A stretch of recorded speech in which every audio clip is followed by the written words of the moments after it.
Kuris velenas geriausiai tinka 32 mm arba 1,5 colio vamzdžiams?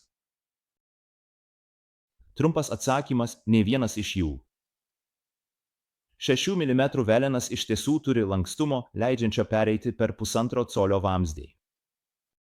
Tačiau kai tik pradėsite eiti per kelis posūkius, tas 1/4 colio 6 mm velenas vis tiek susidurs su sunkumais. Taigi, judėjimas 1,5 colio vamzdžiais yra problema. Kalbant apie 2 colių vamzdžius, taip, su 1/4 colio velenu problemų nekyla, nes lenkimo spindulys yra lygus.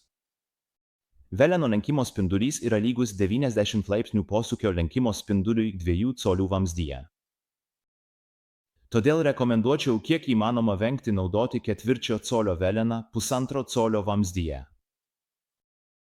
Ką galiu pasiūlyti, jei ketinate naudoti jį 1,5 colio vamzdyje, nuimkite įvorinį guolį, kuris yra ant įvorės galo, nes jis padidina tikimybę, kad galite užkliūti už kampo ar panašiai. Ačiū, kad žiūrėjote.